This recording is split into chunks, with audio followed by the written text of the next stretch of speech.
لائق ست تکریم عرش مقام سادات ذوی احترام و معزز حاضرین، السلام علیکم ورحمۃ اللہ وبرکاتہ۔ الحمدللہ رب العالمین والعاقبۃ للمتقین والصلاۃ والسلام علی من کان نبیا وآدم بین الماء والطین وعلى آلہ واصحابہ الطیبین الطاہرین، اما بعد فاعوذ باللہ من الشیطان الرجیم، بسم اللہ الرحمن الرحیم۔ قل لا اسألکم علیہ اجرا الا المودۃ فی القربى، صدق اللہ وصدق رسولہ النبی الامین المختار الکریم، وَنَحْنُ عَلَىٰ ذَلِكَ لَمِنَ الشَّاهِدِينَ وَالشَّاكِرِينَ وَالذَّاكِرِينَ الْحَمْدُ لِلَّهِ رَبِّ الْعَالَمِينَ۔ آئیے انتہائی عقیدت و احترام اور محبت کے ساتھ گنبد خضرا کی جانب لو لگا کر ہم غریبوں کے غم گسار سید ابرار و اخیار آقا نامدار مصطفیٰ جان رحمت شمع بزم ہدایت شہر یار ارم تاجدار حرم حضور احمد مجتبی محمد عربی روحی فدا صلی اللہ تعالی علیہ وآلہ وسلم کی بارگاہ ناز میں درود پاک کا نذرانہ پیش کرنے کی سعادتیں حاصل کر لے، اور پڑھیں اللہم صلی علی سیدنا و شفیعنا و حبیبنا و مولانا محمد و بارک وسلم۔ نبی اور آل نبی کی بارگاہ میں ایک بار اور محبت سے درود و سلام پیش کر لیں، اور پڑھیں اللہم صلی علی سیدنا و شفیعنا و حبیبنا و مولانا محمد و بارک وسلم۔ صلاۃ و سلام علیک یا رسول اللہ صلی اللہ علیہ وسلم۔ حصول برکت کے لیے ایک بار اور جی لگا کر کے درود پاک پڑھ لیں، اللہم صلی علی سیدنا و شفیعنا و حبیبنا و مولانا محمد و بارک وسلم۔ صلاۃ و سلام علیک یا رسول اللہ صلی اللہ تعالی علیہ وسلم۔ کس زبان سے ہو بیان مدح خوان اہل بیت، کس زبان سے ہو بیان مدح خوان اہل بیت، مدح گوئے مصطفیٰ ہے مدح خوان اہل بیت، جن کی پاکی کا خدائے پاک کرتا ہے بیان، جن کی پاکی کا خدائے پاک کرتا ہے بیان، آیا تطہیر سے ظاہر ہے شان اہل بیت، اور بے اجازت جن کے گھر جبریل بھی آتے نہیں، قدر والے جانتے ہیں قدر و شان اہل بیت، اور بے ادب گستاخ فرقے کو سنا دے اے حسن، بے ادب گستاخ فرقے کو سنا دے اے حسن، یوں کہا کرتے ہیں سنی داستان اہل بیت۔ معزز سامعین ذوی الاحترام، خطبہ مسنونہ کے بعد قرآن مقدس کی ایک مشہور اور معروف آیہ کریمہ کی تلاوت کرنے کا میں نے شرف حاصل کیا ہے۔ اللہ رب العزت کی بارگاہ میں دعا گو ہوں کہ اللہ رب العزت اس کے متعلق مجھے حق کہنے کی توفیق عطا فرمائے، آپ کو حق سننے کی توفیق عطا فرمائے، اور رب قدیر ہم سب کو اس پر عمل کرنے اور اسے عام کرنے کی توفیق عطا فرمائے۔ معزز سامعین ذوی الاحترام، شہدائے کرب و بلا کی یاد میں منعقد ہونے والی جو 10 روزہ محفل پاک ہے، آج اس کی چوتھی شب ہے، یعنی چوتھی محفل پاک ہے، جس میں ہم اور آپ شرکت کی سعادتیں حاصل کر رہے ہیں۔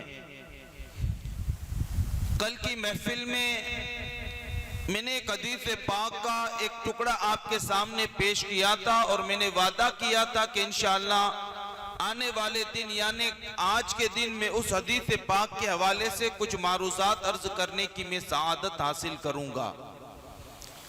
کل کی محفل پاک میں ہم نے فضائل اہل بیت کے حوالے سے عظمت اہل بیت اور رفعت و مقامات اہل بیت کے حوالے سے گفتگو کرنے کی سعادت حاصل کی تھی، اور میں نے یہ بتایا تھا کہ اس کائنات کے اندر ایک ہی خاندان ایسا ہے، ایک ہی قبیلہ ایسا ہے اور ایک ہی خاندان ایسی رفعت و بلندیوں والا ہے کہ جس کا تذکرہ اللہ تبارک و تعالی نے قرآن مقدس کے اندر فرمایا ہے۔ معزز سامعین ذوی الاحترام، اور یہ بات حقیقت ہے کہ بندے کا ایمان بھی اس وقت تک کامل اور مکمل ہو ہی نہیں سکتا جب تک کہ بندہ اپنے دل کے اندر اہل بیت کرام کی محبت کے چراغ کو روشن نہ کر لے، جب تک کہ ٹوٹ کر کے اہل بیت سے محبت نہ کرے، اہل بیت سے پیار نہ کرے، ان سے عقیدت و محبتوں کا اظہار نہ کرے، تو یاد رکھنا بندے کا ایمان کامل اور مکمل ہو ہی نہیں سکتا۔ ایمان کی تکمیل کے لیے اور اپنے ایمان کو مکمل کرنے کے لیے ضروری ہے کہ ہم اہل بیت اطہار کے ساتھ پیار کریں، محبت کریں اور ان سے عقیدتوں کا اظہار کریں۔ جب ہم اللہ کے رسول کی آل سے سچی محبت اور عقیدتوں کا اظہار کریں گے، اللہ اس محبت کے صدقے ہمارے ایمان کو کامل اور مکمل فرما دے گا۔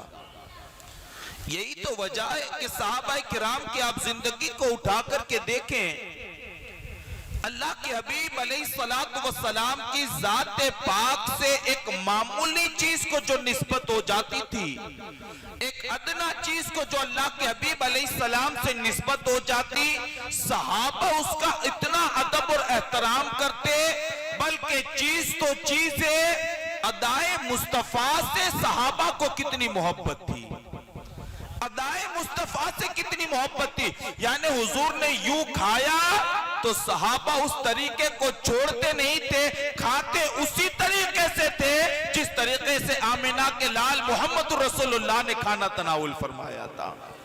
یہی تو وجہ ہے کہ ایک مرتبہ سیدنا عثمان ذو النورین رضی اللہ المولا تبارک و تعالیٰ نے ایک جگہ پر کھڑے رہے اور کسی سے کہا پانی لے کر کے آؤ تاکہ میں وضو کروں۔ وہ پانی لینے کے لیے گیا، آیا، آپ نے وضو کیا اور وضو سے جب فارغ ہو گئے تو آپ کھڑے ہو کر کے مسکرانے لگے۔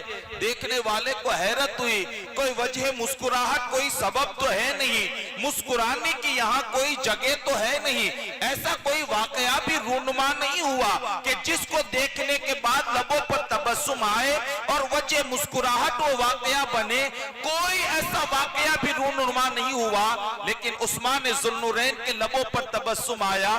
دیکھنے والے نے کہا، اے صحابی رسول ذرا یہ تو بتاؤ، اے داماد مصطفیٰ ذرا یہ تو بتاؤ کہ اس وقت مسکرانے کی کوئی وجہ تو تھی نہیں، آخر آپ مسکرائے تو کس وجہ سے مسکرائے، سبب کیا تھا مسکرانے کا، وجہ سبب تو آپ بتا دیں کہ کیوں مسکرائے۔ فرماتے ہیں مجھے یہ تو نہیں پتا مسکرانے کا سبب کیا ہے، لیکن میں نے اپنے آقا کو اس جگہ وضو بنا کر کے مسکراتے دیکھا تھا، بس میں تو اپنے محبوب کی ادا کو اختیار کر رہا ہوں۔ یہ تھا صحابہ کا عشق، اور حضور کی اداؤں سے اتنی محبت تھی کہ پھر وہ یہ دیکھتے نہیں تھے کہ کیا واقعہ ہوا ہے نہیں ہوا، یہ کوئی ان کے لیے جو ہے باعث نہیں تھا، بلکہ بس وہ یہ دیکھتے تھے مصطفیٰ نے جو کیا ہے ہمیں کرنا ہے، اور ان کی ان اداؤں کی وجہ سے اللہ تبارک و تعالیٰ نے قرآن میں فرمایا کہ اللہ تبارک و تعالیٰ نے سب سے بہتری کا وعدہ فرمایا ہے، وَكُلًّا وَعَدَ اللَّهُ الْحُسْنَى، اللہ نے سب سے بہتری کا وعدہ کیا۔ کتنی محبت تھی اللہ کے حبیب کی اداؤں سے، کتنا پیار تھا۔ حضرت حذیفہ بن یمان رضی اللہ المولا تبارک و تعالی عنہ ایک مرتبہ سفر کے لیے نکلے ہیں، چلتے چلتے بادشاہ وقت کو پتا چلا کسی علاقے سے نکلے، کسی نے کہا صحابی رسول حضرت حذیفہ بن یمان آئے ہیں، اور یہ وہ صحابی حضرت حذیفہ کہ حضور کی جتنی راز کی بات تھی، سب سے زیادہ اگر حضور نے راز کی بات کسی کو بتائی ہے تو وہ وہی صحابی ہے دنیا جسے حضرت حذیفہ بن یمان کے نام سے یاد کرتی ہے۔ اور جب کوئی مدینہ میں انتقال ہوتا تو فاروق اعظم جیسا شخص جب نماز جنازہ پڑھانے کے لیے آتے تو اہل محفل کی طرف نظر کرتے، حذیفہ نظر آتے تو نماز پڑھاتے، اور اگر حذیفہ نظر نہیں آتے تو اعلان کرتے تھے، اے حذیفہ ہے تم میں حذیفہ ہے حذیفہ، گویا کہ فاروق اعظم وہی نماز جنازہ پڑھاتے جس نماز جنازہ پڑھنے والوں میں حذیفہ بن یمان کی ذات شریک ہوا کرتی تھی۔ چونکہ پتا تھا حضور نے راز کی باتیں جتنی تھی بلکہ منافقین کے نام اللہ کے حبیب علیہ السلام نے حضرت حذیفہ کو بیان کیے تھے، تو فاروق اعظم کی عادت کریمہ تھی۔ تو یہ اتنے بڑے پائے کے بزرگ ہیں اور شرف صحابیت سے یہ سرفراز ہیں اور اللہ کے حبیب علیہ السلام کے بڑے چہیتے صحابی ہیں۔ تو ایک سفر سے نکلتے ہیں، چلتے چلتے کسی نے بتایا بادشاہ وقت کو کہ بھئی حضور کے صحابی حذیفہ بن یمان آئے، اگر آپ چاہیں تو آپ ان سے ملاقات کر سکتے ہیں۔ درود پاک پڑھ لیں اور آپ قریب قریب آ جائیں تاکہ پیچھے آنے والوں کو کوئی دقت کا سامنا نہ کرنا پڑے۔ درود پاک پڑھ لیں۔ اللہم صلی وسلم وبارک علی سیدنا شفیعنا وحبیبنا ومولانا محمد وبارک وسلم صلاة تحب وترضى بأن تصلی علیہ صلاة وسلام علیک یا رسول اللہ صلی اللہ علیہ وسلم۔ تو حضرت حذیفہ بن یمان کے آمد کی اطلاع بادشاہ وقت کو ہوئی۔ اس نے سوچا یار موقع غنیمت ہے، کہاں پھر حضرت حذیفہ بن یمان آئیں گے، کہاں میں اہتمام کروں گا، وقت غنیمت دعوت دے دیتا ہوں۔ وہ بادشاہ وقت نے دعوت دی، حضرت حذیفہ بن یمان نے قبول کر لی، کھانے کے لیے گئے، دسترخوان سجا، انواع و اقسام کے کھانے دسترخوان پر سجے ہوئے ہیں، لذیذ اور انواع و اقسام کے کھانے دسترخوان پر لگا دیے گئے ہیں۔ حضرت حذیفہ کے علاوہ بھی کچھ اور بھی معزز افراد کو دعوت دی گئی کہ صحابی رسول آئے حذیفہ، ان کی دعوت کے ساتھ ساتھ تمہیں بھی دعوت دی جاتی ہے۔ بڑے بڑے روسا اور بڑے بڑے امیر اس دعوت کے اندر آئے۔ جب دسترخوان سجا تو حضور کا وہ صحابی جب کھانے کے لیے تشریف لے گئے اور دسترخوان پر بیٹھے آپ نے کھانا تناول کرنا شروع کیا، کہتے ہیں کھاتے کھاتے جو کچھ لقمہ آپ کے ہاتھ سے گرا اور زمین پر گر پڑا۔ جو دسترخوان بچھایا گیا تھا نا اس دسترخوان پر لقمے گر گیا، آپ کا لقمہ آپ کا گر گیا۔ حضرت حذیفہ بن یمان رضی اللہ المولا تبارک و تعالی عنہ نے دیکھا کہ بڑے بڑے روسا ہیں، بڑے بڑے امیر ہیں، بڑے بڑے کبیر ہیں، لیکن وہ تو کہاں امیر و کبیروں کو خاطر میں لانے والے تھے، وہ تو کہاں امیر و کبیروں سے مرعوب ہونے والے تھے۔ حضرت حذیفہ بن یمان کے ہاتھ سے لقمہ گرا، حضرت حذیفہ نے دسترخوان سے لقمے کو اٹھا کر کے کھانا شروع کیا۔ دسترخوان سے اٹھا، اب ظاہر سی بات اتنے بڑے بڑے روسا ہو، بڑے بڑے امیر اور کبیر آدمی ہو اور دسترخوان سے اٹھا کر کے کھایا۔ حضرت حذیفہ بے تکلفی سے اٹھا کر کے کھا رہے تھے، بے تکلفی سے اٹھا کر کے کھا رہے تھے۔ کسی نے حضرت حذیفہ کو آ کر کے کہا حذیفہ دیکھو تو صحیح، لوگ تمہیں دیکھ رہے ہیں، گویا کہ ہمیں اندیشہ ہے کہ کہیں وہ یہ نہ سمجھیں کہ اتنا کھانا موجود ہونے کے باوجود حذیفہ گرا ہوا کھانا کھاتے ہیں، کہیں ان کے دل کے اندر اسلام کے حوالے سے کوئی بات پیدا نہ ہو جائے۔ اے حذیفہ بہتر یہ ہے کہ دسترخوان پر پڑا ہوا کھانا آپ چھوڑ دیں اور جو دسترخوان پر سجا ہوا کھانا ہے آپ اس کو تناول فرمائیں۔ جب حضرت حذیفہ بن یمان کو یہ کہا گیا، آپ حالت جلال میں آئے اور کہنے والوں کو مخاطب کر کے کہتے ہیں اے مجھے گرے ہوئے لقمے کھانے سے روکنے والے سن۔ ان امیروں کی طرف اشارہ کر کے کہتے ہیں کیا میں ان بے وقوفوں کے لیے اپنے محبوب کی ادا کو چھوڑ دوں؟ فرماتے یہ مانے یا نہ مانے کوئی مرضی نہیں ہے، میرا مصطفیٰ ناراض نہ ہو جائے۔ حذیفہ تو ہمیشہ اس بات کا خیال کرتا ہے۔ یہ ادب مصطفیٰ اور یہ اللہ کے حبیب علیہ السلام کی اداؤں سے محبت۔ ہمارے یہاں کھانا ہوتا ہے، آپ دیکھیں نا کیا حال ہوتا ہے کھانے کا، کیا کیفیت ہم کر دیتے ہیں اناج کی۔ وہ دانا جو بڑی مشقتوں اور تکلیفوں کی منزلوں کو پار کر کے بطور رزق اللہ نے ہمیں عطا کیا ہے، ہماری کیفیت تو یہ ہونی چاہیے کہ ہم اس کا ادب کرتے، احترام کرتے، اس کی تعظیم کرتے۔ اللہ کی نعمت ہے یہ۔ لیکن ہمارے یہاں جب شادیوں میں کھانا ہوتا ہے نا تو پتا چلتا ہے جتنا کھانا بنایا گیا ہے اس کھانے میں بگاڑ اتنا ہوتا ہے اور اتنا کھانا ہم پھینک دیتے ہیں کہ اس کھانے سے کئی غریب انسانوں کے پیٹ بھر جائیں اور وہ رات میں سکون، چین اور اطمینان کی نیند وہ سو سکتے ہیں۔ لیکن لیکن ہماری غفلت کا عالم تو یہ ہے نا، ہم تو اس وقت یہ مستی میں ہوتے یار میں امیر ہوں، میں کبیر ہوں، اللہ نے دولت دی ہے، اللہ نے مال دیا، مال میرا ہے، جتنا چاہوں خرچ کروں، مال میرا ہے، جیسے چاہوں خرچ کروں. لیکن یاد رکھنا اللہ کی اس نعمت کی کبھی ناقدری نہ کرنا. حدیث پاک میں آتا ہے اللہ کے حبیب علیہ السلام ایک مرتبہ حضرت عائشہ صدیقہ سلام اللہ علیہا کے حجرے میں تشریف لے گئے. جیسے ہی حضور گئے تو آپ نے دیکھا حجرے کے ایک کونے میں سوکھی روٹی کا ٹکڑا پڑا تھا. اللہ کے حبیب علیہ السلام تشریف لے گئے اور اس سوکھی روٹی کے ٹکڑے کی طرف اشارہ کر کے حضرت عائشہ سے فرماتے ہیں عائشہ یہ کیا ہے جو گھر کے ایک کونے میں پڑا ہوا ہے، عائشہ یہ کیا ہے؟ عرض کرتی ہے بندہ نواز آقا سوکھی روٹی کا ٹکڑا ہے. حضور گئے قریب، اس سوکھی روٹی کے ٹکڑے کو اٹھایا اور حضرت عائشہ کو مخاطب کر کے کہا عائشہ اس کی قدر کرو، اس لیے کہ یہ ایک مرتبہ چلی جاتی ہے تو واپس پلٹ کر کے یہ نعمت دوبارہ بندوں کے ہاتھ نہیں آتی ہے. ہمیں اناج کی قدر کرنی چاہیے، اللہ نے بطور نعمت دیا ہے اور جتنی قدر کریں گے، جتنا ادب اور جتنا احترام کریں گے، اللہ مزید اتنے ہی رحمتوں اور برکتوں کے دروازے ہم پر کھولتا چلا جائے گا. تو میں یہاں ایک گزارش آپ سے یہ کرتا ہوں شادی وغیرہ کے موقع پر اور عام طور سے جب ہمارے یہاں نیاز کا بھی اہتمام ہوتا ہے نا تو ہم اس کا خیال نہیں کرتے ہیں. پیروں میں آ جاتے ہیں چاول اور اٹھا کر کے گٹروں کی نظر کرتے ہیں، کبھی سور کھا رہے ہوتے ہیں، کبھی کیا کیا حالات ہوتے ہیں.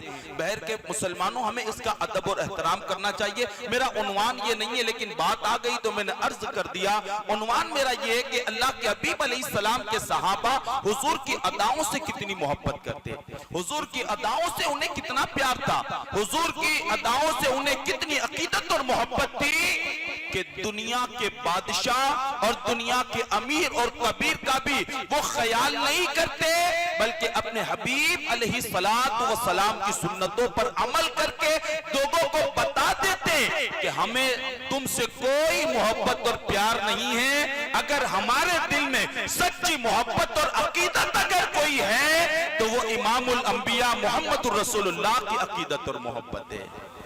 ظاہر سی بات ہے جب صحابہ حضور کی اداؤں کا اتنا ادب اور احترام کرتے ہوں گے تو جس چیز کو نسبت حضور سے ہو جائے اس کا ادب اور احترام کتنا کرتے ہوں گے.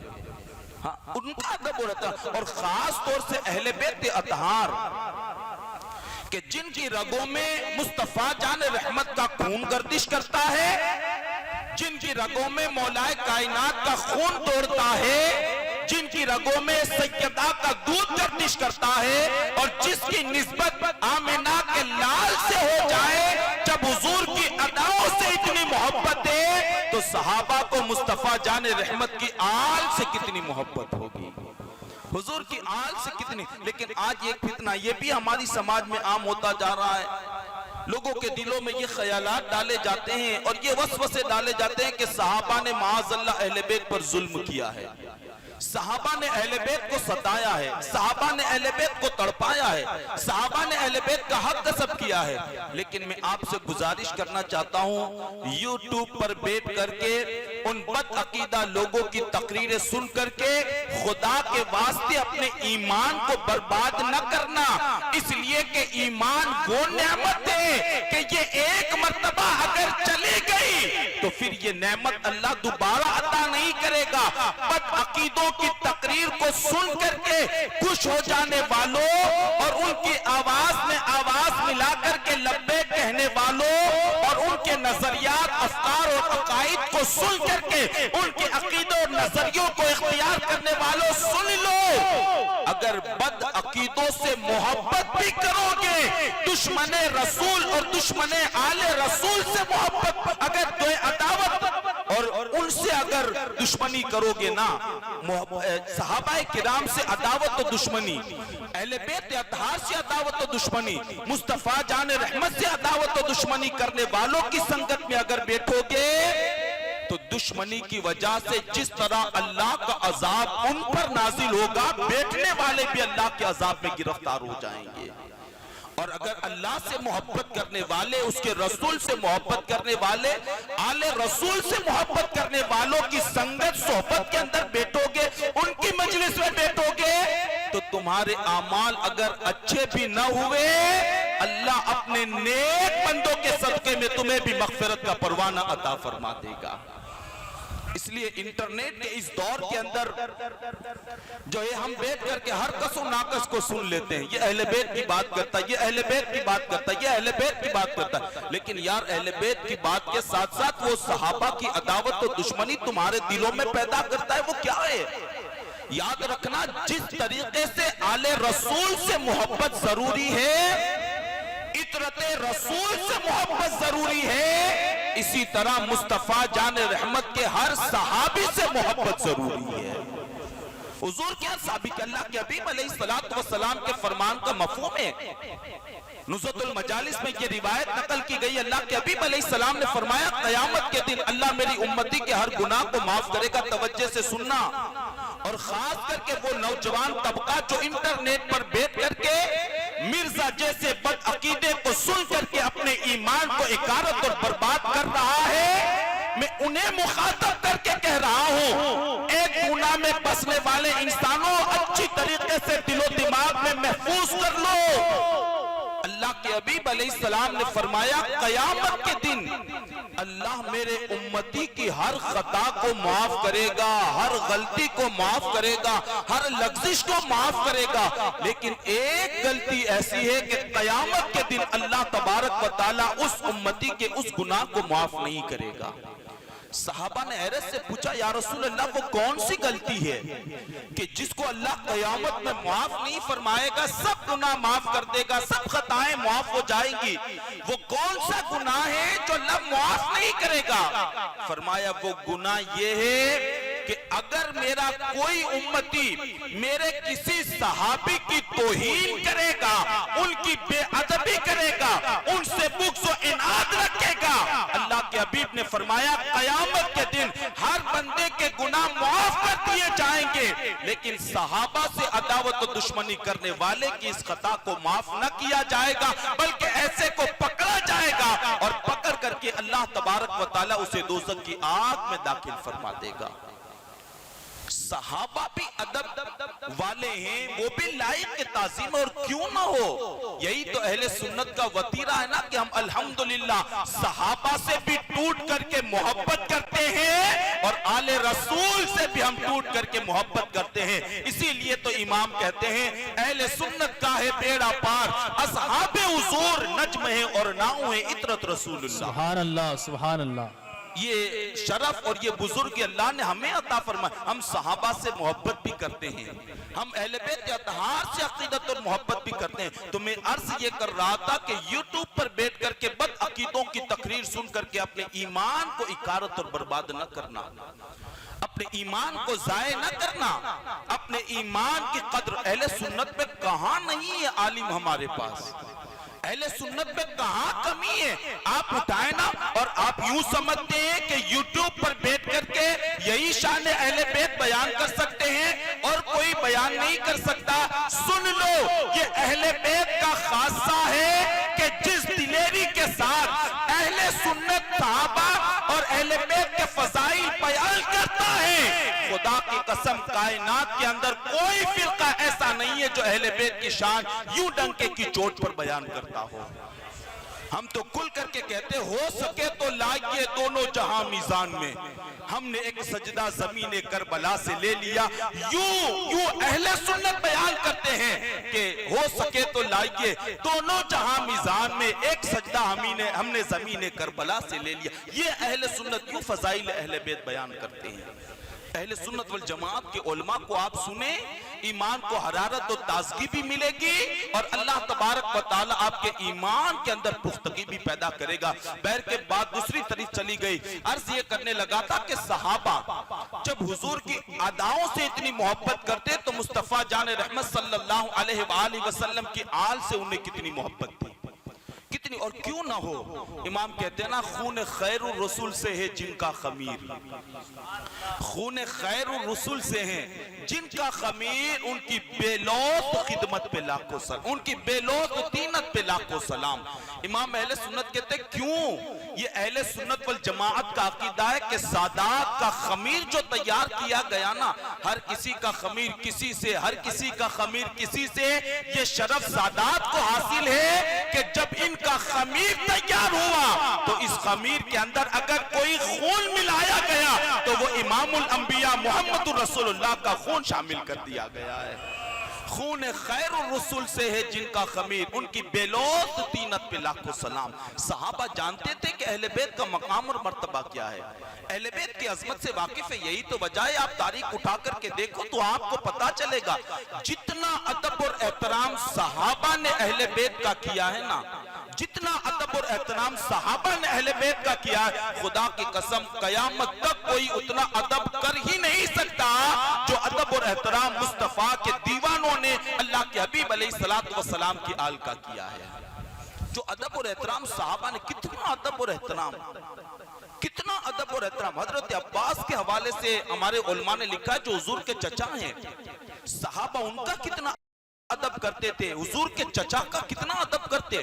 کہتے حضور کے چچا کے ادب کا عالم یہ تھا کہ جب حضرت عباس بازار میں نکلتے, حضور کے چچائیں حضرت عباس, صحابہ ان کا کتنا ادب اور کتنا احترام. میں بار بار اس لیے کہہ رہا ہوں کہ کچھ لوگ یہ ذہنوں میں خیال ڈال رہے ہیں یار صحابہ اور اہل بیت کے درمیان معاذ اللہ دشمنی تھی, صحابہ نے اہل بیت پر ظلم کیا, صحابہ نے اہل بیت کو ستایا, صحابہ نے اہل بیت پر مصائب اور آلام کے پہاڑ توڑے. اس سوال کو میں آپ کے دل و دماغ سے نکالنا چاہتا ہوں کہ یہ خیال اگر ہے تو نکال دیں. صحابہ نے کوئی ظلم و ستم نہیں کیا, بلکہ جو ادب اور احترام صحابہ نے کیا ہے قیامت تک کوئی ادب اور احترام ویسا کر ہی نہیں سکتا ہے.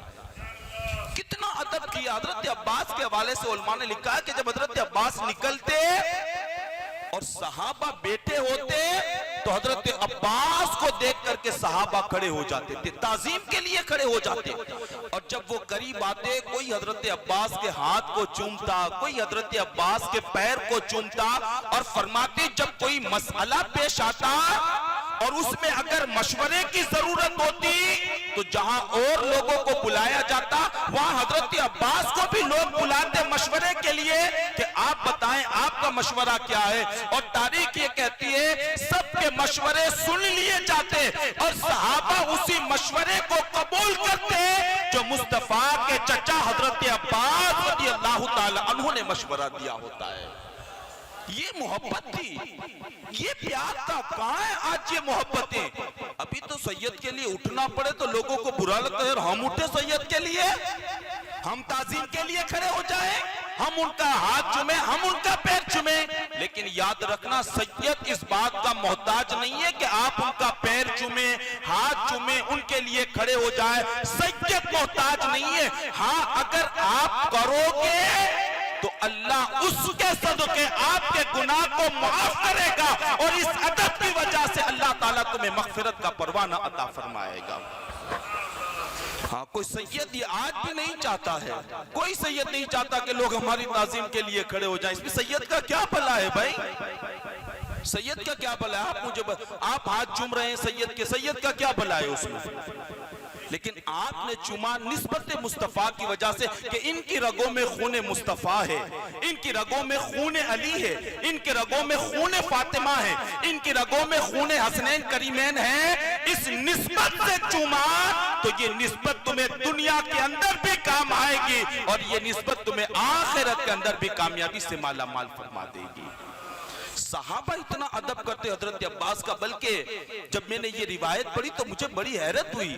دنیا جس کو افضل البشر بعد الانبیاء, یار غار مصطفیٰ سیدنا صدیق اکبر رضی اللہ المولا تبارک و تعالی عنہ کے نام سے جانتی اور پہچانتی ہے, مقام اور مرتبہ یہ ہے کہ جب تک بقید حیات رہے حضور نے ساتھ رکھا, اور جب دنیا سے گئے تو ابو بکر کو علیحدہ نہ کیا بلکہ اپنے قریب سلا کر کے قیامت تک کے آنے والے لوگوں کو پیغام دے دیا, میں حالت جب تک میں بکر سے محبت کرتا تھا اور بعد وصال بھی میں اپنے یار ابو بکر سے محبت اور پیار کرتا ہوں. بعد وصال بھی ابو بکر کو الگ نہیں کیا, بعد وصال بھی انہیں جدا نہیں کیا, اپنے قریب سلایا. وہ ابو بکر صدیق جو افضل البشر بعد الانبیاء, انبیاء کے بعد مخلوق میں اگر کوئی افضل اور اعلیٰ ہے تو وہ ہے دنیا جسے سیدنا صدیق اکبر رضی اللہ تعالی عنہ کے نام سے جانتی اور پہچانتی ہے. وہ ابو بکر سیدنا عباس رضی اللہ المولا تبارک و تعالی عنہ کا کتنا ادب اور احترام کرتے تھے, اس کو آپ ملاحظہ کریں تاکہ ہمیں ایک راستہ ملے کہ جب وہ اتنے بڑے ہو کر کے اتنا ادب کرتے تھے تو ہم چھوٹوں کو سیدوں کا کتنا ادب کرنا چاہیے. جب وہ بڑے ہو کر کے اتنی تعظیم کرتے تو ہم چھوٹوں کو کتنا ادب اور احترام کرنا چاہیے. میں نے جب یہ روایت پڑھی, کہتے ہیں کہ حضرت عباس سے صحابہ بڑی محبت کرتے تھے, بڑی محبت. جب بھی حضرت عباس رضی اللہ المولا تبارک و تعالی عنہ اللہ کے حبیب علیہ السلام کی محفل میں آتے, ابو بکر بھی ہوتے اور دوسرے صحابہ بھی ہوتے, حضور کے دوسرے جانثار بھی ہوتے, حضور کے دوسرے فداکار بھی ہوتے, سب موجود ہوتے. لیکن کہتے ہیں کہ جب حضرت عباس تشریف لاتے تو کوئی کھڑا ہو یا نہ ہو, لیکن دنیا جس کو افضل البشر بعد الانبیاء کہتی ہے وہ ابو بکر کھڑے ہو جاتے اور حضرت عباس رضی اللہ تعالی عنہ کو اپنے بیٹھنے کی جگہ بٹھا دیا کرتے تھے. یہ پیار اور یہ محبت تھی سیدنا صدیق اکبر رضی اللہ المولا تبارک و تعالی عنہ کے دل کے اندر اہل بیت اطہار کی, اور اہل بیت پاک سے یہ محبت اور یہ عقیدت تھی. یہاں سے ہمیں سبق ملا یارو, اگر ہم سیدوں کی تعظیم کے لیے کھڑے ہو جائیں گے اور اپنی جگہ چھوڑ کر کے اگر کسی سید کو بٹھائیں گے تو گویا کہ ہم ابو بکر کی سنت پر عمل کرنے والے ہیں, اور جو ابو بکر کے طریقے کو اختیار کرے گا اللہ تعالیٰ اس کو دنیا اور آخرت کے اندر کامیابی کی ضمانت سے مالا مال فرما دے گا. یہ صحابہ کا طریقہ تھا. بلکہ اس سے حیرت کی بات میں آپ کو بتاؤں, بالخصوص خلفائے ثلاثہ یعنی سیدنا صدیق اکبر ہوں, سیدنا فاروق اعظم ہو یا سیدنا عثمان ذو النورین ہو, جب آپ ان کی تاریخ پڑھیں گے نا تو آپ کو پتا چلے گا وہ اہل بیت سے بڑی محبت کرنے والے تھے, اہل بیت سے بڑی عقیدت رکھتے, اہل بیت اطہار سے بڑی محبت کرتے تھے. کتنی محبت تھی. اسی حضرت عباس رضی اللہ المولا تبارک و تعالی عنہ کے حوالے سے کہ حضرت عباس رضی اللہ المولا تبارک و تعالی عنہ اگر راستے میں آتے, توجہ کرنا تاکہ عظمت سادات سمجھ میں آئے اور فضیلت سادات سمجھ میں آئے کہ سادات کا مرتبہ, مقام اور رتبہ کیا ہے, اور صحابہ نے مصطفیٰ کی آل کا ادب کتنا کیا ہے. حضرت عباس جب راستے میں آتے تو فرماتے اگر حضرت عثمان غنی ہو یا سیدنا فاروق اعظم رضی اللہ المولا تبارک و تعالی عنہ ہو, اگر وہ دونوں صحابہ سواری پر سوار ہو کر کے کہیں جاتے اور حضرت عباس کو دیکھ لیتے تو وہ سواری سے نیچے اتر آتے تھے, وہ سواری سے نیچے اتر آتے. کتنی دیر؟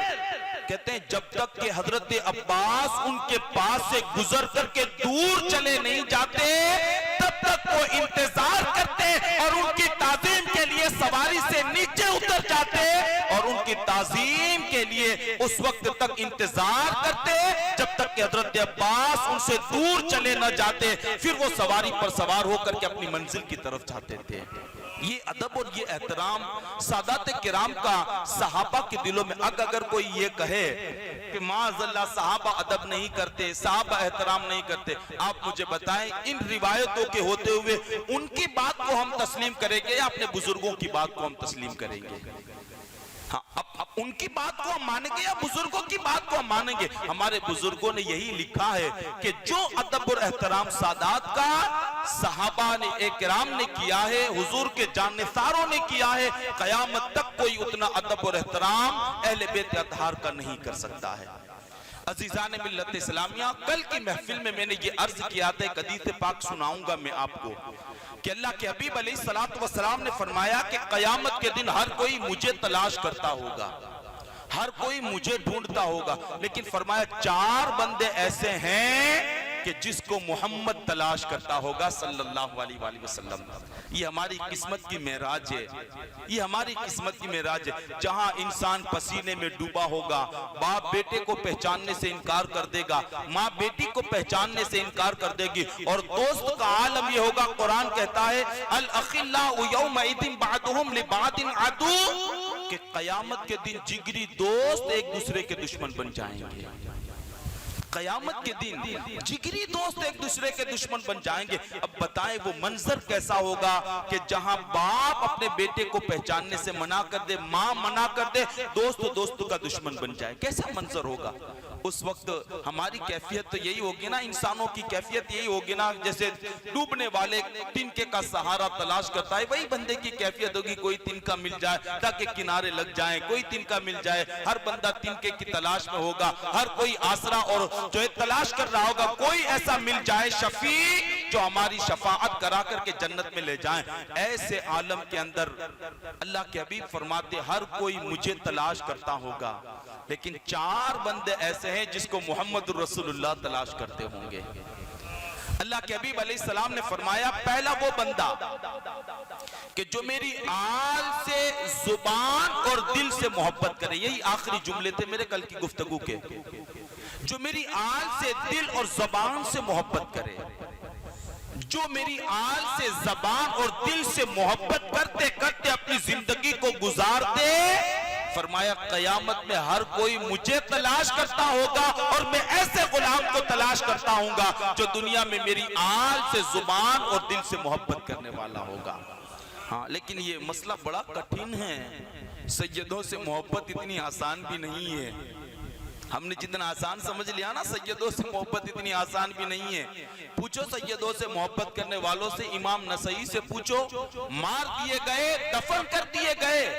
سیدوں کی محبت اگر پوچھنی ہے تو امام شافعی سے پوچھو, رافضیت کا فتویٰ دیا تو شیعہ اور رافضی ہو گیا ہے.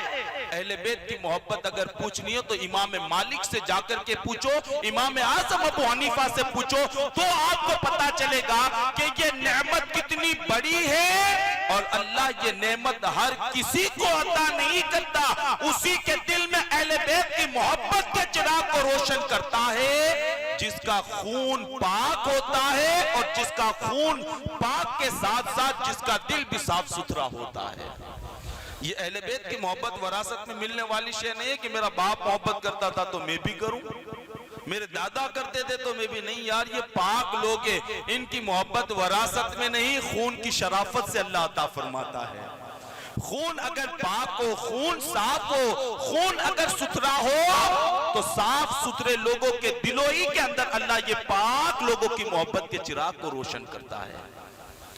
تو اللہ کے حبیب علیہ السلام نے یہ ارشاد فرمایا کہ میں اس کو تلاش کروں گا. لیکن یہ بڑا کٹھن مسئلہ ہے, زبان سے بھی اور دل سے بھی اہل بیت کے ساتھ محبت کرنا. کبھی کبھی بندوں کے سامنے بڑے مسائل آ جاتے ہیں, دل کچھ اور کہہ رہا ہوتا ہے, زبان پر کچھ اور بات ہوتی ہے. کبھی زبان کچھ اور بول رہا ہوتا ہے, دل کے اندر کوئی اور بات ہوتی ہے. تو یہ منافقت دنیا کے اندر چل سکتی ہے. یہ دوگلا پن ہے نا, دوگلا پن یہ دنیا میں چل سکتا ہے. وہاں دوگلے پن کا کوئی کام نہیں ہوگا, وہاں تو وہی محبت کام آئے گی جو سچی محبت ہوگی, اور جس محبت کے اندر دوگلا پن نہیں ہوگا ایسی محبت کو اللہ قیامت کے دن قبول فرمائے گا. تو جب بھی محبت کریں سادات کرام سے, جب بھی عقیدتوں کا اظہار کریں نا, تو دل اور زبان ہماری ایک ہونی چاہیے. اللہ کے حبیب علیہ السلام نے فرمایا دوسرا وہ بندہ المکرم لذریتی, میری آل کی تعظیم اور توقیر کرنے والا, میری آل کا ادب کرنے والا, میری آل کا ادب اور احترام کرنا. فرمایا جو بندہ میری آل کا ادب اور احترام کرتا ہے قیامت میں ہر کوئی مجھے تلاش کرے گا اور میں اپنی آل سے محبت کرنے والے کو تلاش کروں گا. یہ بڑا حسین موقع ہے ہماری زندگی کے لیے. الحمدللہ سادات کے ایک جرمٹ کے اندر, سادات کے ایک بڑے قافلے کے اندر ہم رہتے بھی ہیں, اور اللہ نے ہمیں رکھا ہے, ہماری بہتری اسی کے اندر ہے. ان کے دامن سے وابستہ ہو جاؤ تاکہ اللہ کی رحمت کے حقدار ہو جائیں اور مصطفیٰ جان رحمت صلی اللہ علیہ وآلہ وسلم کی محبت کے حقدار ہو جائیں. جو بھی ادب کرے گا حضور کی آل کا, جو بھی احترام کرے گا حضور کے آل کا، جب بھی احترام اور ادب کرے گا نا حضور کے آل کا، یاد رکھنا اللہ کے حبیب علیہ السلام نے بشارت دی، ہر کوئی مجھے تلاش کرے گا اور میں اس کو تلاش کروں گا جو میری آل سے محبت کرنے والا ہوگا۔ صحابہ نے کتنی محبت کی، میں نے چند مثالیں آپ کے سامنے پیش کر دی، لیکن یہ المکرم لذریتی، میری آل کی تعظیم کرنے والا۔ اب صحابہ حضور کی آل کا کتنا ادب کرتے اور حضور کے آل کا کتنا احترام کرتے تھے صحابہ۔ سیدنا صدیق اکبر رضی اللہ مولا تبارک و تعالی عنہ کی زندگی کو آپ اٹھا کر کے دیکھیں، اتنی محبت، اتنا پیار آل رسول سے تھا کہ فرماتے ہیں کہ مجھے اپنی آل پر خرچ کرنے سے، مجھے اپنی آل پر خرچ کرنے سے بہتر یہ ہے کہ میں مصطفیٰ جان رحمت صلی اللہ علیہ وآلہ وسلم کے گھر والوں پر خرچ کروں۔ اپنی آل پر خرچ کرنا، اپنے گھر والوں پر خرچ کرنا مجھے اتنا محبوب نہیں ہے، اپنی آل پر لٹانا مجھے اتنا محبوب نہیں ہے جتنا کہ محمد الرسول اللہ کی آل پر لٹانا محبوب ہے۔ یعنی میں یہ پسند کرتا ہوں کہ اپنی آل سے زیادہ اگر کسی پر لٹاؤں تو وہ محمد الرسول اللہ صلی اللہ علیہ وآلہ وسلم کی آل پر میں لٹاؤں۔ یہ محبت تھی سیدنا صدیق اکبر رضی اللہ مولا تبارک و تعالی عنہ کی۔ کتنی محبت تھی اہل بیت سے، کہتے ہیں کہ ایک مرتبہ سیدنا صدیق اکبر رضی اللہ مولا تبارک و تعالی عنہ گلی سے گزرنے لگے تو امام حسن مجتبی کا بچپن کا زمانہ تھا، چھوٹے سے تھے جب سیدنا صدیق اکبر رضی اللہ مولا تبارک و تعالی عنہ گزرے تو سیدنا صدیق اکبر رضی اللہ مولا تبارک و تعالی عنہ نے انہیں دیکھ لیا اور ان کے قریب گئے، ان کے بازو کو پکڑا اور پکڑ کر کے اپنے کندھوں پر بٹھا لیا۔ سیدنا صدیق اکبر نے امام حسن کو اٹھا کر اپنے کندھوں پر بٹھا دیا۔ یہاں ایک بات یہ آپ کو بتا دوں کہ خدا کی عزت و جلال کی قسم، ابو بکر کی تاریخ میں کئی کتابیں ہم نے پڑھی ہے، لیکن کسی کتاب میں ہم کو یہ نہیں ملا کہ ابو بکر نے اپنے بیٹے کو کبھی کندھوں پر اٹھا کر کے سواری کرائی ہو، اپنے بیٹوں کو کبھی کندھوں پر اٹھا کر کے سواری، یعنی ہم نے یہ پڑھا ہی نہیں ہے۔ ہو سکتا ہے ہماری جو ایک کم علمی ہو اور ہم وہاں تک نہیں پہنچ سکتے، لیکن جہاں تک ہمارا مطالعہ وہاں تک کی بات کرتا ہوں، ابو بکر نے اپنے بیٹے کو کبھی اپنے کندھوں پر نہیں اٹھایا، لیکن بات مصطفیٰ کے شہزادے کی آئی، بات فاطمہ کے لال کی آئی، بات علی کے لخت جگر کی آئی تو ابو بکر نے یہ نہیں سوچا کہ میں نے کبھی اپنے بیٹے کو نہیں بٹھایا، ان کو کیوں بٹھاؤں۔ قریب گئے، حسن کو پکڑا اور پکڑ کر کے اپنے کندھوں پر بٹھا لیا۔ مولا کائنات دیکھ کر کے مسکرانے لگے۔ ابو بکر نے دیکھا تو فرماتے علی سچ بتاؤں یہ بیٹا وہ ہے جو آمنہ کے لال سے مشابہت رکھتا ہے، یعنی اس کا چہرہ اگر کسی سے ملتا ہے تو وہ محمد الرسول اللہ صلی اللہ علیہ وآلہ وسلم کی ذات والا پر کھاتے ہیں۔ یہ عقیدت اور یہ محبت سیدنا صدیق اکبر رضی اللہ مولا تبارک و تعالی عنہ اہل بیت اطہار کے ساتھ کرتے، حضور کے شہزادوں کے ساتھ کرتے۔ آپ سیدنا فاروق اعظم کی زندگی کو اٹھا کر کے دیکھیں، کتنا ادب تھا حضور کی آل سے، کتنا احترام تھا حضور کی آل سے۔ کہتے ہیں جب آپ نے وظیفے مقرر کرنے شروع کیے تو مولا کائنات کا وظیفہ بھی مقرر کیا، اور جب کرتے کرتے کرتے جب حسنین کریمین پر آئے تو آپ نے لوگوں سے فرمایا کہ ان کو بھی وہی وظیفہ ملے گا جو وظیفہ ہم نے مولا کائنات کے لیے مقرر کیا ہے، جو وظیفہ ہم نے مولا علی کے لیے مقرر، وہ وظیفہ انہیں دیا جائے گا، یعنی اس میں کوئی کمی بیشی نہیں کی جائے گی۔ کسی نے کہا ایسا کیوں ہے؟ کہا ایسا ہے اس لیے کہ یہ شہزادے وہ ہیں کہ جنہیں مصطفیٰ جان رحمت نے اپنا بیٹا کہہ کر کے پکارا ہے۔ نسبت رسول کی بنیاد پر، تعلق رسول کی بنیاد پر ان کو بھی وہی وظیفہ دیا جائے گا جو وظیفہ مولا کائنات علی المرتضیٰ کو دیا گیا۔ اتنا ہی نہیں بلکہ سیدنا فاروق اعظم رضی اللہ مولا تبارک و تعالی عنہ نے ایک مرتبہ شہر میں کپڑے تقسیم کرائے لوگوں کے لیے، لیکن شان کا بھی کتنا خیال کرتے تھے، وہ دینے میں بھی شان کا کتنا خیال تھا، عظمت کا کتنا خیال تھا، اسٹیٹس کا کتنا خیال رکھتے تھے وہ۔ جب کپڑے تقسیم کرنے کی باری آئے نا تو سب کو کپڑے تقسیم کر دیے، امام حسن اور حسین کو نہیں دیے۔ امام حسن اور حسین کو کپڑے نہیں دیے. کسی نے کہا شہزادہ رسول دونوں باقی رہ گئے, انہیں کپڑا نہیں دیا. آپ فرماتے مجھے پتا ہے. پھر کیوں نہیں دیا؟ کہا انتظار کرو, میں نے ان کے لیے بہتر کپڑے دوسرے ملک سے منگائے ہیں. اس لیے کہ یہ جو کپڑے ہیں نا, یہ ان کی شان کے لائق نہیں ہے. میری غیرت نے گوارا نہ کیا کہ جو عام لوگوں کو کپڑے دے رہا ہوں وہی لباس میں شہزادے رسول کو دوں. غیرت نے گوارا نہ کیا, سارے لباس تقسیم کر دیے اور ان شہزادوں کے لیے میں نے دوسرے ملک سے اچھے لباس کا انتظام کیا ہے. میں نے یہ ادب. اب لوگ کہتے ہیں صحابہ کو چھوڑ دوں. ہم کیسے صحابہ کو چھوڑے یار؟ ہم کیسے صحابہ کو چھوڑے جنہوں نے اہل بیت کو کبھی نہیں چھوڑا اور کسی مقام پر فراموش نہیں کیا؟ لوگ کہتے ہیں ہم چھوڑ دیں. خدا کی قسم ہم کل بھی صحابہ سے محبت کرتے تھے, آج بھی کرتے ہیں, اور جب تک کہ ہمارے جسم میں خون کا ایک قطرہ باقی ہے, جب تک کہ وہ بہے گا, اہل بیت کے فضائل بیان کرنے کے ساتھ ساتھ وہ مصطفیٰ جان رحمت کے صحابہ کے عظمتوں کے بھی تذکرے کرتا رہے گا. ہاں, ہم منافق نہیں ہیں, ہم منافق نہیں ہیں. انہوں نے ہمارا اتنا ادب اور احترام کیا اور آج ہم انہیں گالیاں دیں, انہیں برا بھلا کہیں, ان کی شان میں گستاخیاں کریں. ارے گستاخی تو دور کی بات ہے, ہم تو ایسے منہوں کو دیکھنا بھی پسند نہیں کرتے جس منہ سے صحابہ کے حوالے سے عداوت و دشمنی کی باتیں نکل رہی ہو. ان سے دوستی, ان سے تعلق, ان کی محفل میں بیٹھنا تو بہت بڑی بات ہے. ہم تو ایسے منہ اور ایسے چہروں کو دیکھنا بھی پسند نہیں کرتے جو چہرے مصطفیٰ جان رحمت کے صحابہ کی توہین کرتے ہوں اور ان کی شان میں گستاخیاں کرتے ہوں. ہم ایسے چہروں کو دیکھنا بھی پسند نہیں کرتے ہیں. کتنا ادب تھا سیدنا فاروق اعظم رضی اللہ المولا تبارک و تعالی عنہ کے. آپ زندگی کو اٹھا کر کے آپ دیکھیں, آپ کی عادت کریمہ تھی کہ جب بھی کوئی اہم مشورہ ہوتا یا باہر سے کوئی حکمران آتے تو جب آپ تخلیے میں جاتے, تنہائی میں جاتے, تو پھر ان کے پاس کوئی جا نہیں سکتا تھا. ایک مرتبہ ایسا ہوا کہ باہر سے حکمران آئے اور ایک میٹنگ جو ہے اپنے کمرے کے اندر وہ کر رہے تھے. باہر سے حکمران اور گورنر آئے ہوئے تھے, ایک اہم گفتگو اور ایک اہم مشورہ ہو رہا تھا. ایک کمرے میں بیٹھ کر کے وہ سارے لوگ مشورہ کر رہے تھے. حضرت امام حسن کو کسی چیز کی حاجت ہوئی تو سوچا کہ عمر بن خطاب کے پاس چلوں, وہ ہماری حاجت کو پورا کر دیں. کہتے ہیں کہ سیدنا امام حسن مجتبی سیدنا فاروق اعظم سے ملاقات کرنے کے لیے آئے.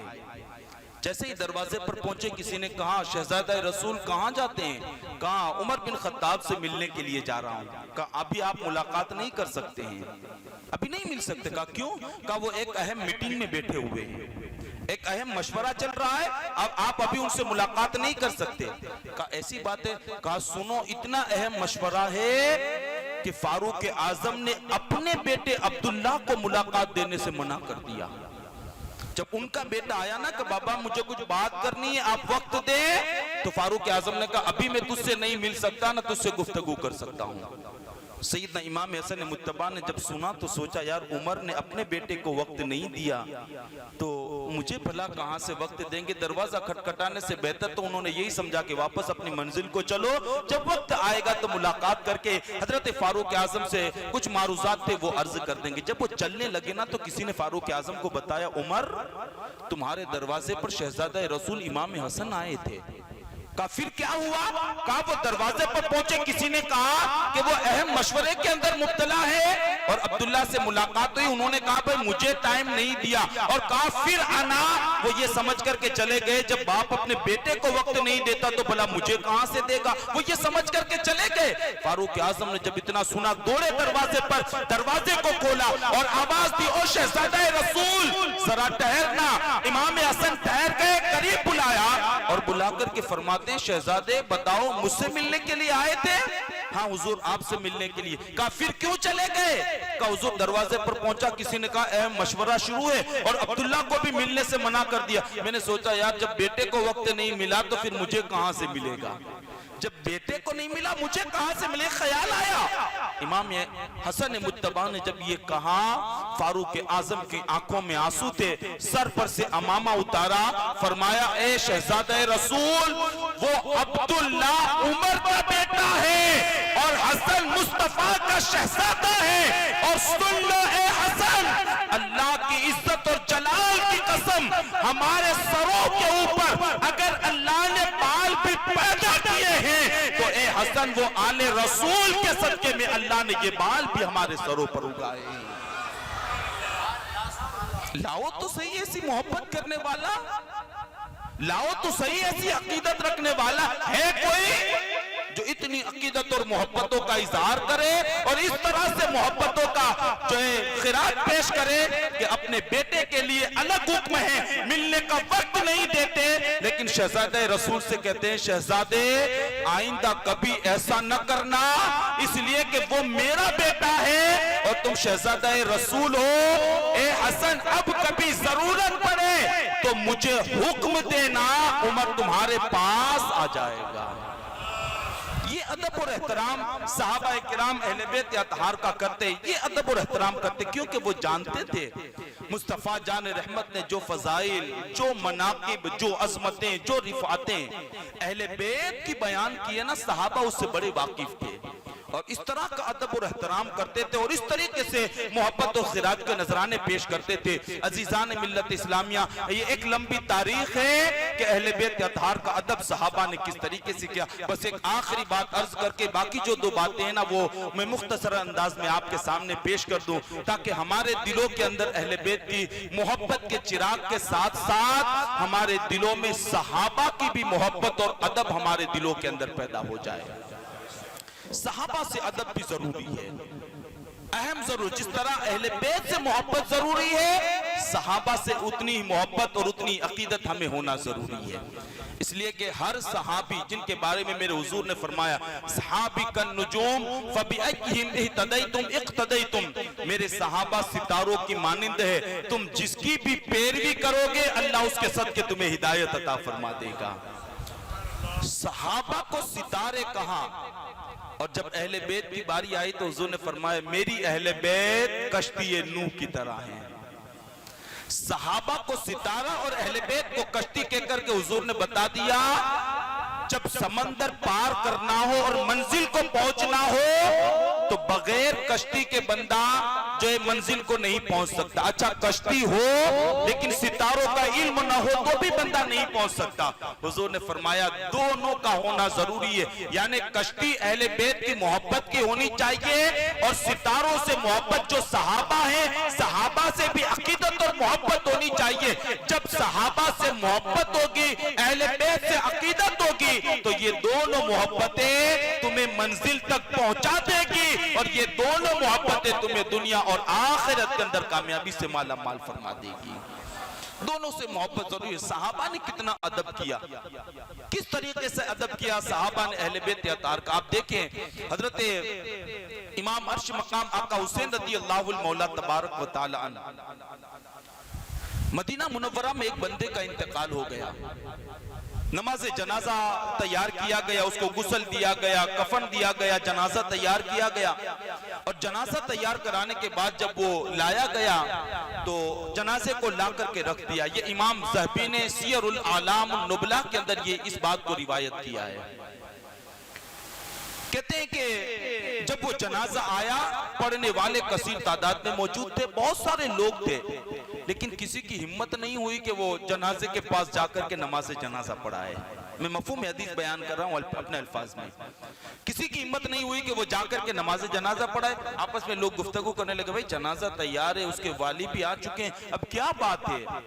اس کے ولی بھی آ چکا، اب کیا بات ہے؟ کس کا انتظار ہے؟ چلو کوئی آگے بڑھو، نماز جنازہ پڑھاؤ تاکہ لوگ اپنے اپنے گھروں کی طرف واپس چلے جائیں، اپنے اپنے کاموں میں مشغول ہو جائیں۔ کسی نے کہا کوئی کیوں نماز پڑھائے گا؟ انتظار ہو رکھا کس کا؟ کا شہزادہ رسول امام عرش مقام آقا حسین کے آنے کا انتظار ہے۔ لوگ انتظار کرے حسین آئیں گے تو مرنے والا بھی کتنا خوش نصیب تھا کہ اس کی نماز جنازہ امام عرش مقام آقا حسین ادا کرا رہے ہیں۔ ہاں مرنے والا بھی اس کے لیے مغفرت کی دعا کر رہے ہیں امام عرش مقام، اس کے لیے مغفرت کی دعا کر۔ اب اللہ اس کو کیوں نہ معاف کرے جس کی مغفرت کا پروانہ اور جس کی مغفرت کے لیے شہزادہ رسول رب کی بارگاہ میں عرضی پیش کرتا ہو۔ تو کسی نے کہا امام عرش مقام آقا حسین کے آنے کا انتظار ہے، جب وہ آئیں گے نا تب ہم وہ نماز جنازہ پڑھیں گے اور پڑھائیں گے تب ہم نماز جنازہ پڑھیں گے. تھوڑی دیر کے بعد آواز آئی سب سنبھل جاؤ شہزادہ رسول آ رہے ہیں, حسین آ رہے ہیں, حسین آ رہے ہیں, حسین آ رہے ہیں. صفیں بند گئی. میرا حسین جنازے کے قریب گئے اور جا کر کے نماز جنازہ پڑھانے سے پہلے آپ نے اپنے جوتے مبارک اپنے پیروں سے نکال کر کے قریب رکھے اور جنازے کے سامنے آ کر کے آپ نے نماز جنازہ پڑھانا شروع کی. نماز جنازہ ہو گئی, دعا بھی ہو گئی. اب جب جوتے پہننے کی باری آئے نا تو امام حسن مجتبی امام حسین رضی اللہ المولا تبارک و تعالی اپنے جوتے پہننے کے لیے اپنے جوتوں کے پاس گئے. کہتے اپنا ایک پیر جوتے میں ڈالا, لیکن چونکہ دونوں پیر زمین پر رکھ دیے تھے تو آپ کی پیر کے اندر گرد لگ گئی تھی, دھول لگ گئی تھی. اپنی زبان میں کہے تو گرد اور دھول لگ گئی تھی. تو ایک پیر امام حسین نے دوسرے پیر پر رکھ کر کے صاف کیا اور وہ پیر اپنا جوتے میں ڈالا. اب دوسرا پیر کس پر رکھ کر کے صاف کریں, دوسرا پیر کس پر رکھ کر کے صاف کریں. سب حیرت سے دیکھ رہے تھے کہ امام نے ایک پیر صاف کر کے جوتے میں ڈالا, دوسرا ایسے ہی ہے. سب دیکھ رہے تھے. اچانک لوگوں نے کیا دیکھا کہ نمازیوں کی صف سے ایک بندہ نکلا جس کے چہرے پر سفید کپڑا تھا, جس کے چہرے پر ایک کپڑا تھا. جلدی سے دوڑ کر کے وہ آیا امام کے پاس اور جہاں میرے امام کے قدم تھے وہ آ کر کے وہاں بیٹھ گیا, آ کر کے بیٹھ گیا. پھر کیا اس نے, کہتے اپنے امامے کا شملہ, یہ شملہ ہے امامے کا, کہتے ہیں انہوں نے اپنے امامے کا شملہ لیا اور لے کر کے اپنے امامے کے شملے سے تلوہ حسین کو صاف کرنے لگے. تلوہ حسین کو صاف کرنے لگے اپنے امامے کے شملے سے. لوگ حیرت کے اندر ہے کہ یہ کون ایسی محبت اور عقیدتوں کا اظہار کرنے والا ہے. پیر صاف تو کپڑے سے بھی کیے جا سکتے تھے, پیر صاف دامن سے بھی کیا جا سکتا تھا, پیروں کو صاف رومال کے ذریعے بھی کیا جا سکتا تھا, لیکن یہ عقیدت والا ایسا ہے کون جو اپنے امامے کے شملے سے تلوہ حسین کو صاف کر رہا تھا. سب کی نگاہیں اس پر پڑی تھی. یہ کون ہے, کون ہے, کون ہے جو اہل بیت کے ساتھ یہ عقیدت اور محبت سے پیش آتا ہے. جب امام چلے گئے تو لوگ اس کے قریب گئے اور جا کر کے اللہ کا واسطہ ذرا چہرے سے کپڑا تو ہٹا تو پتا چلے تو کون ہے اور تو اتنی محبت کیسے کرتا ہے. جب بہت اصرار کیا اس نے اپنے چہرے سے کپڑے کو ہٹایا. لوگوں کے پیروں کے نیچے سے زمین کھسک گئی, اس لیے کہ وہ بندہ جو اپنے امامے کے شملے سے تلوہ حسین کو صاف کر رہا تھا وہ کوئی اور نہیں تھا, وہ مصطفیٰ کا صحابی تھا. دنیا جسے حضرت ابو ہریرہ کے نام سے یاد کرتی ہے.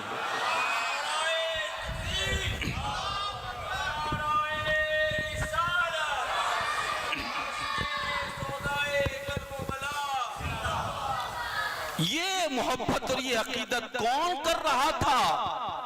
حضور کے صحابہ کر رہے تھے. کس کی؟ مصطفیٰ جان رحمت صلی اللہ علیہ وآلہ وسلم کی آل کی. لہٰذا میں آپ سے گزارش کرتا ہوں مسلمانوں, اپنے عقیدے کی درستگی کے لیے وہ بیانات نہ سنیں, نہ ایسے علماء کے قریب جائیں جو دلوں میں صحابہ کی عداوت ڈالتے ہوں یا صحابہ کی دشمنی ڈالتے ہوں. تو اللہ کے حبیب نے فرمایا 4 بندے ایسے ہیں جس کو قیامت میں تلاش کروں گا.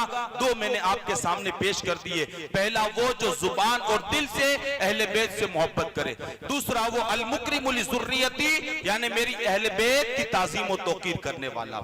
اور تیسرے نمبر پر حضور نے فرمایا وہ بندہ جو میری آل کی ضرورتوں کو پورا کرے گا, میری آل کی پریشانیوں کے اندر جو کام آئے گا, میری اہل بیت کی پریشانی کو جو دور کرے گا. اللہ کے حبیب نے فرمایا قیامت میں ہر کوئی مجھے تلاش کرے گا اور میں اس کو تلاش کروں گا جس نے دنیا میں میری آل کی مصیبت کو دور کیا ہوگا.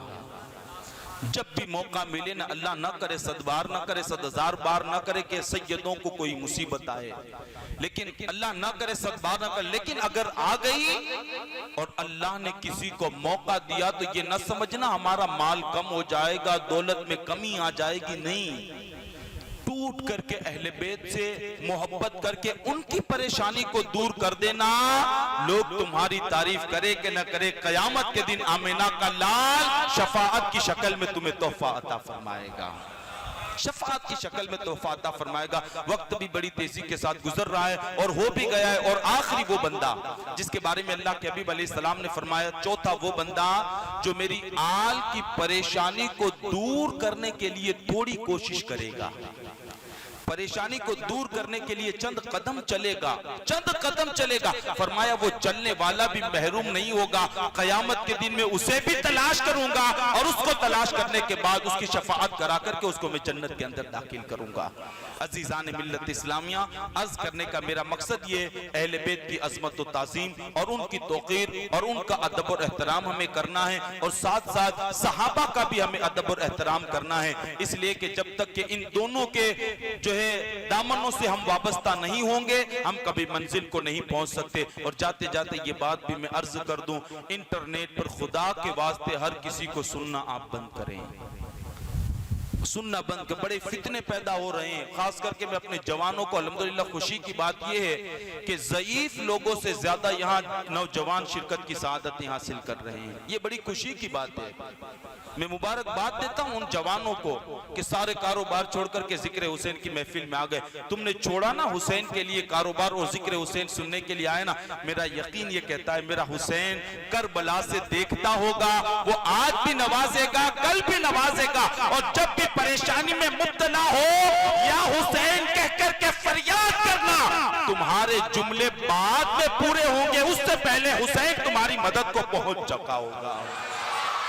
ہاں, یہ محبت اور اس عقیدت اور اظہار کے ساتھ. حسین تو بڑی شان والے ہیں, ان کے بیٹے غوث پاک کی شان کا عالم یہ ہے کہ سر بھلا کیا کوئی جانے کہ ہے کیسا تیرا, اولیاء ملتے ہیں آنکھیں وہ ہے تلوہ تیرا. بیٹے کے تلووں کا یہ عالم ہے کہ اولیاء اپنی آنکھوں کو مس کرتے ہیں. جب بیٹے کی بلندی کا یہ عالم ہے تو اس حسین کی عظمتوں کا عالم کیا ہوگا جس کو مصطفیٰ نے اپنا بیٹا کہہ کر کے پکارا. سبحان اللہ. نعرہ تکبیر, نعرہ رسالت, ذکر شہدائے کربلا, فیضان غوث اعظم. تو ہمیں اہل بیت سے ٹوٹ کر کے محبت بھی کرنی ہے, صحابہ سے بھی محبت کرنی ہے, اور خاص طور سے ان کی تعلیمات پر بھی ہمیں عمل کرنا ہے. جو چیزیں فرض ہے اس کی پابندی کریں, واجبات کی پابندی کریں, سنن اور مستحبات کی پابندی کریں. انشاءاللہ یوں زندگی کو گزاریں گے, زمین کے اوپر بھی سکون, قبر میں سکون, اور اللہ آخرت میں بھی سکون عطا کرے گا. دوران گفتگو کوئی غلطی ہو اللہ اسے معاف فرمائے. استغفر اللہ ربی من کل ذنب و اتوب الیہ وما علینا الا البلاغ. السلام علیکم ورحمۃ اللہ وبرکاتہ.